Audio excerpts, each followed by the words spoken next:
بسم اللہ الرحمن الرحیم۔ السلام علیکم، ویلکم ٹو مہام کہانی۔ پلیز ناول کو لائک کر دیجئے۔ اگر آپ نے ابھی تک چینل کو سبسکرائب نہیں کیا تو سبسکرائب کر دیجئے، بیل آئیکن کو بھی کلک کر دیجئے گا۔ اس سے یہ ہوگا کہ ہر نئی آنے والی ویڈیو کا آپ کو نوٹیفیکیشن ملتا رہے گا، اور کمنٹ باکس میں اپنی رائے بھی دے دیا کیجئے۔ چلتے ہیں ناول کی طرف۔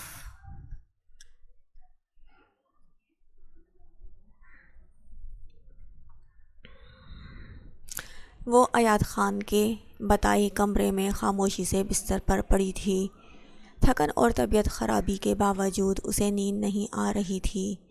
یہ نکاح اور رخصتی اس کے لیے کوئی خوشگوار واقعہ ہرگز نہیں تھے، بس ایک اطمینان تھا کہ ایاد خان نے اسے اس رشتے پر کچھ کہا نہیں تھا۔ وہ نارمل تھا تو عثمان بھی ہلکی پھلکی ہو گئی تھی۔ اس وقت بھی وہ ایاد کے اس کمرے میں پڑی تھی اور بے چین سی تھی۔ کسی اجنبی کے کمرے میں سونا اس کے لیے بالکل پہلا تجربہ تھا۔ بے شک وہ اجنبی اس کا منکوح بن چکا تھا، مگر اس سے اس کا کوئی دوستانہ تعلق بھی نہیں رہا تھا۔ پوروا نے اسے کال کر کے بات کی اور بار بار سوال کیا کہ وہ ٹھیک ہے یا نہیں۔ شاید وہ لوگ اس کی طبیعت کو لے کر فکر مند ہو رہے تھے، یا پھر وہ لوگ ایاد خان کی طرف سے کچھ پریشان تھے۔ وہ محفوظ تھی، اور ایاد نے اتنے سے وقت میں بھی اس کی بھوک، پیاس اور آرام کا خیال رکھا تھا۔ اس نے ایمانداری سے یہ بات گھر والوں کو بھی بتا دی اور وہ مطمئن ہو گئے۔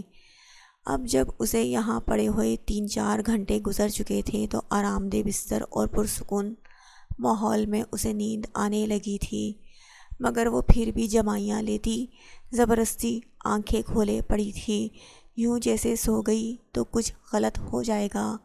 آنکھیں جھپکتے جھپکتے وہ نہ چاہتے ہوئے بھی نیند میں چلی گئی، مگر اسے سوئے ابھی بمشکل 5 منٹ گزرے ہوں گے کہ ایاد نے دروازے پر دستک دی تو وہ گڑبڑا کر جھٹکے سے اٹھ بیٹھی۔ مس عثمان، چند گھنٹے آرام کرنے کا کہا تھا، تم نے تو کمرے میں جا کر دن کو رات ہی مان لیا۔ جاگ جاؤ میڈم، میرے مہمان پہنچنے والے ہیں، باقی نیند رات کو پوری کر لینا۔ وہ دروازے پر دستک دیتا چبا چبا کر جتا جتا کر بول رہا تھا۔ عثمان خفت زدہ سی اٹھ کر دروازہ کھول گئی۔ ایاد نے ابرو چڑھا کر اسے دیکھا۔ سوئی سوئی سی صورت اور آنکھوں میں سرخ ڈورے تیر رہے تھے۔ اپنے چہرے کے زاویے ذرا درست کر لینا، ورنہ ایسا لگ رہا ہے جیسے کسی نے پوری رات جگایا ہو۔ ایاد خان کی لاپرواہی سے بولی جانے والی بات پر عثمان کا چہرہ خفت سے سرخ ہو گیا۔ وہ تیزی سے پلٹ کر باتھ روم میں بند ہو گئی۔ ایاد سر جھٹکتا اپنے کمرے میں پہنچا، شیشے میں خود کو دیکھتا بال برش کر کے مطمئن ہوا۔ کپڑے بدلنے کا ارادہ ترک کر کے پرفیوم اسپرے کیا اور موبائل چیک کرنے لگا۔ موبائل دیکھتے ہوئے وہ ٹھڑک گیا، ان کی تصاویر ہر جگہ سے ہٹ چکی تھیں۔ اس نے تیزی سے چیک کیا، او گاڈ، تھینک گاڈ۔ اس نے سکون بھرا سانس لیا اور رات کے نمبر پر میسج لکھ کر بھیجا، تھینکس فار ہیلپ، اپنی روڈ بیہیو کے لیے معافی مانگتا ہوں، سوری میں بہت اپ سیٹ تھا۔ اس نے میسج بھیج کر کچھ دیر جواب کا انتظار کیا، مگر اس کا میسج دیکھا ہی نہیں گیا۔ باہر سے آتی آوازوں پر وہ موبائل جیب میں رکھ کر کمرے سے نکلا۔ اس کے ماموں اپنی دونوں بیویوں اور بچوں سمیت پہنچے ہوئے تھے۔ وہ سب سے مل کر وہیں لاؤنج میں بیٹھ گیا۔ تمہاری منکوحہ نہیں آئی کیا؟ اس کی کزن ہیرا نے طنزیہ لہجے میں ہنستے ہوئے سوال کیا۔ ایاد کو وہاں اکیلا پا کر سب کو یہی لگا کہ شاید اس نے سب سے صرف مذاق کیا تھا، یا پھر اس کی منکوحہ نے آنے سے انکار کر دیا تھا۔ وہ روم میں ہے، میں بلا کر لاتا ہوں۔ میسم، تب تک پلیز اگر تم کچن سے ریفریشمنٹ کا سامان لے آؤ۔ ایاد نے کھڑے ہوتے ہوئے میسم کو ہدایت دی تو وہ سر ہلا گیا۔ میں ہیلپ کروا دیتی ہوں۔ میسم کی چھوٹی بہن جیا بھی اٹھ کھڑی ہوئی تھی۔ ایاد کمرے میں پہنچا تو عثمان دھلے ہوئے شفاف چہرے کے ساتھ سر ڈالے بیڈ پر بیٹھی تھی۔ اگر کوئی مسئلہ نہ ہو تو باہر آ جاؤ۔ ایاد کی بات پر وہ چونک کر اسے دیکھتی کھڑی ہو گئی۔ تمہاری شکل کو کیا ہوا؟ کیا تمہیں ابھی بھی سونا ہے؟ یا اللہ، سب سے مل لینا تو پھر روم میں ہی آ جانا۔ وہ سنجیدگی سے بولا تو عثمان کمرے کے دروازے پر رک گئی۔ اگر آپ کو مجھ سے اتنی پرابلم ہے تو لائی کیوں ہیں؟ کب سے طنز کیے جا رہے ہیں؟ میں نے آپ کے ساتھ زبردستی نہیں کی تھی جو یوں سنا رہے ہیں۔ عثمان غصے سے بول رہی تھی۔ آیات نے حیرت سے اسے دیکھا۔ وہ آنکھیں بھر لائی تھی۔ آیات کو اپنے جملوں پر ندامت محسوس ہوئی۔ وہ ابھی تک اسی خیال میں تھا جب وہ ٹیچر کے طور پر عثمان کو ایسے طنزیہ جملے بولتا تھا اور وہ ناک بھون چڑھاتی تھی، مگر اب ایسا نہیں تھا۔ اب ان کا نکاح ہو چکا تھا اور جیسے حالات میں ہوا تھا اس سے عثمان کی دماغی حالت ابتر تھی۔ سوری بٹ میں طنز نہیں کر رہا تھا۔ میں واقعی سمجھتا ہوں تم تھکی ہوئی ہو اور مینٹلی ڈسٹرب بھی ہو، اسی لیے میں چاہ رہا تھا تم زیادہ دیر ان سے نہ ملو۔ وہ وضاحت دیتا نرمی سے بولا تو وہ آنکھیں رگڑتی ناک چڑھا کر اسے گھورنے لگی۔ آپ جھوٹ بول رہے ہیں، کیونکہ جھوٹ بولنا تو آپ کی ویسے بھی عادت ہے۔ عثمان کے جملے پر آیات کو حیرت کا دوسرا جھٹکا لگا تھا۔ وہ پریشانی اور خراب طبیعت کے ساتھ بھی اس سے مقابلہ کر رہی تھی۔ اسے ماننا پڑا، وہ اورات کی کزن ہی ہے۔ سامنے عثمان اپنی آنکھیں رگڑ کر صاف کرتی، اپنے گال تھپک کر قدم بڑھا رہی تھی۔ آیات مسکرا کر نفی میں سر ہلاتا اس کے ساتھ چل پڑا۔ عثمان سب سے مل کر ایک طرف بیٹھ گئی۔ میرون دوپٹے کے حالے میں اس کا شفاف گلابی پردہ چہرہ چمک رہا تھا۔ وہ سب کی سوچ سے زیادہ خوبصورت تھی۔ میثم اسے پہچان نہیں پایا تھا۔ باتوں باتوں میں آیات کی بڑی مومانی جان بوجھ کر یونی والا قصہ چھیڑ بیٹھی تھی۔ تمہیں کچھ خبر ہے یہ یونی میں کیا کھیل مذاق کرتا پھرتا ہے؟ اتنے لوگوں نے وہ سب دیکھا ہے۔ ان کی بات پر عثمان گڑبڑا گئی۔ اس سے پہلے کہ وہ گھبرا کر کچھ بولتی، اس کے پاس بیٹھے آیات نے اس کا ہاتھ ہولے سے دبا کر خاموش رہنے کا اشارہ دیا۔ آف کورس اسے سب پتہ ہے، آپ نے دیکھ لیا تو ظاہر ہے اس نے بھی دیکھا تھا۔ عثمان سمجھدار لڑکی ہے، اسی لیے اس نے بات کو سمجھا۔ آیات نے مسکرا کر کہا۔ عثمان اپنے ہاتھ اس کی گرفت سے نکالتی رخ موڑ کر بیٹھ چکی تھی۔ باقی کا سارا وقت وہ نیند سے بھری آنکھیں لیے چپ بیٹھی رہی تھی اور اس کے حصے کے جواب بھی آیات کو ہی دینا پڑے، جس کی وجہ سے وہ اچھا خاصا زج ہو گیا تھا۔ ہاشم خان نے ان کی امید کے عین مطابق خانزادہ کو ٹھیک دیکھتے ہی جرگہ بلوا لیا تھا۔ علاقے کے سب بڑے جرگے میں موجود تھے۔ جب ہاشم خان نے ادب خان کے ساتھ چل کر آتے خانزادہ کو دیکھ کر طنزیہ مسکراہٹ اچھالی۔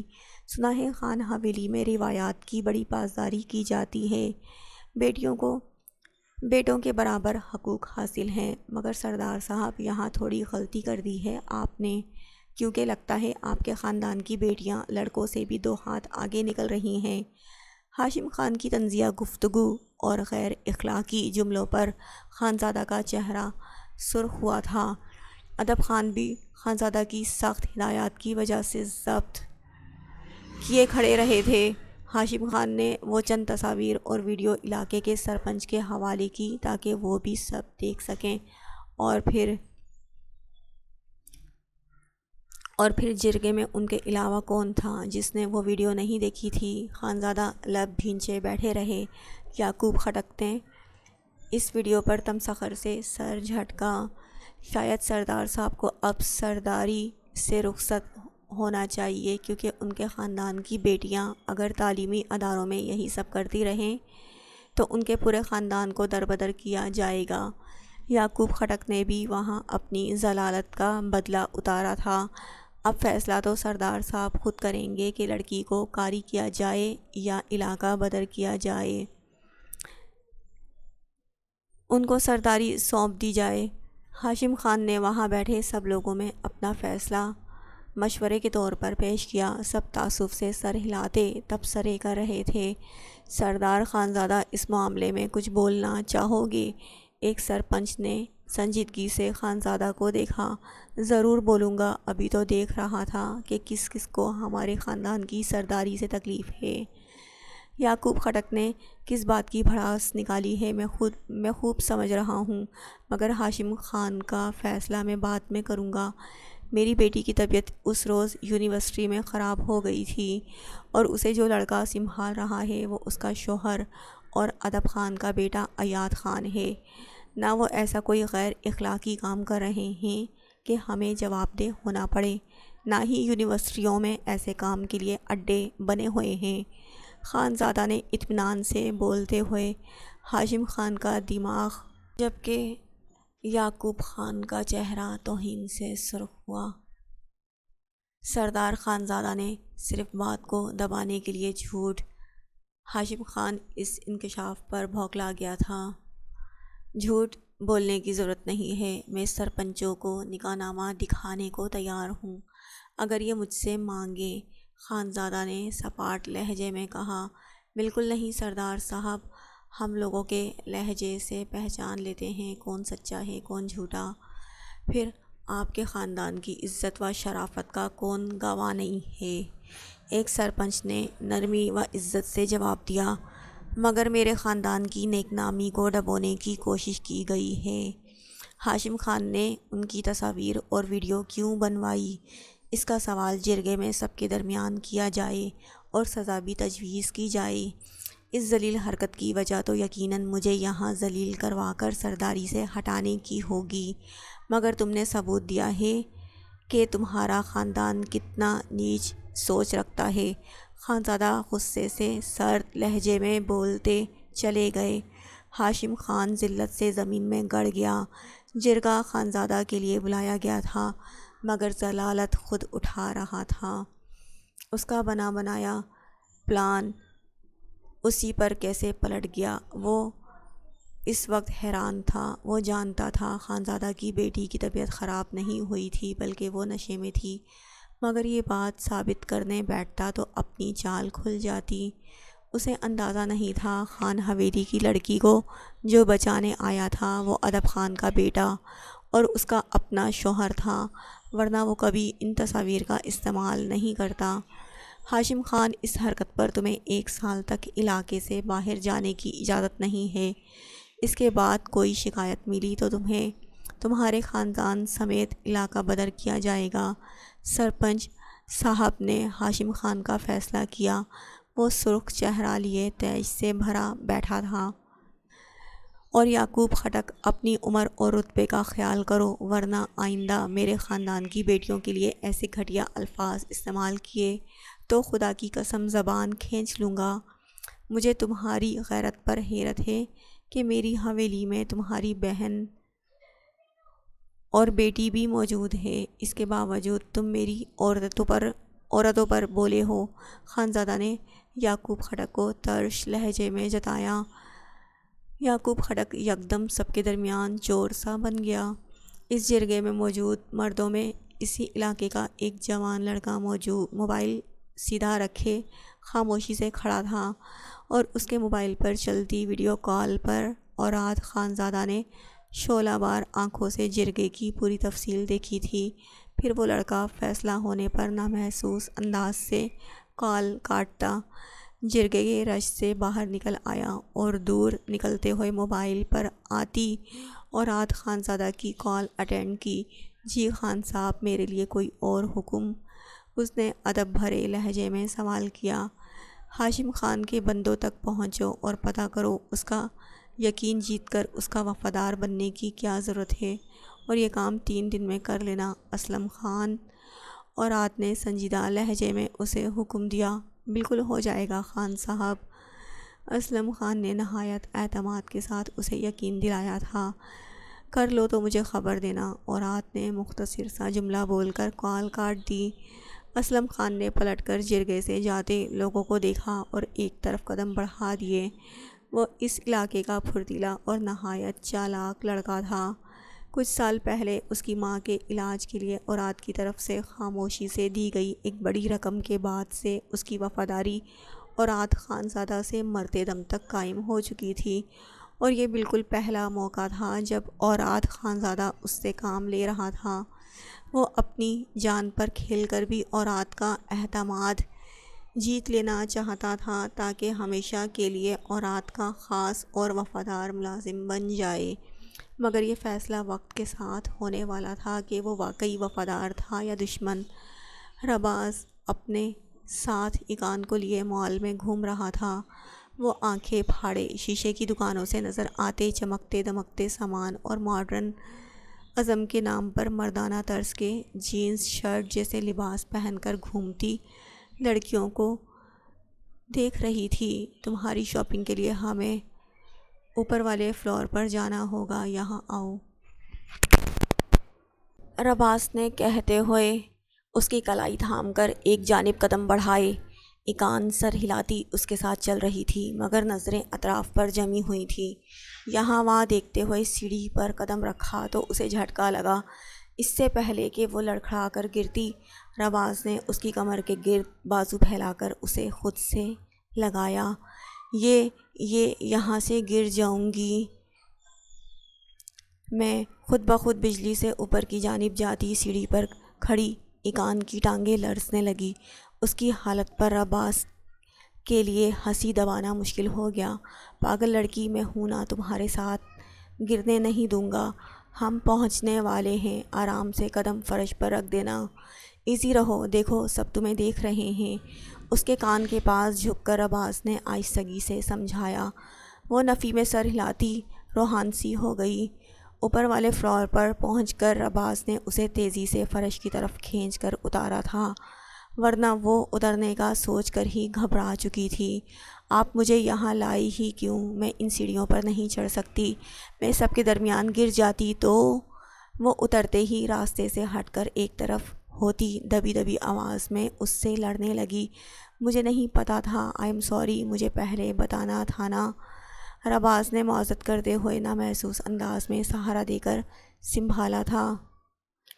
خان صاحب، مجھ سے اب چلا نہیں جا رہا، مجھے لگ رہا ہے یہ فرش بھی حرکت کر رہا ہے۔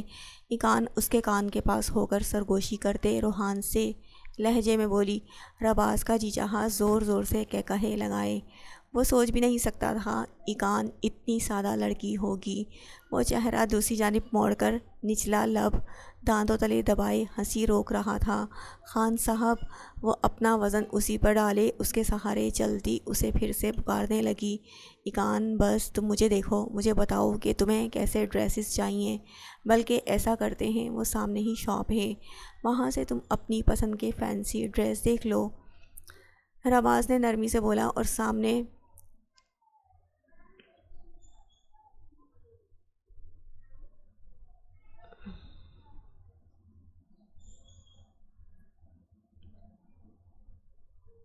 وہ کپڑوں کو دیکھتی سب بھول گئی، چمکتی آنکھوں سے ڈریسز دیکھنے لگی۔ رباز آہستگی سے ہنستا اسے ہی دیکھتا جا رہا تھا۔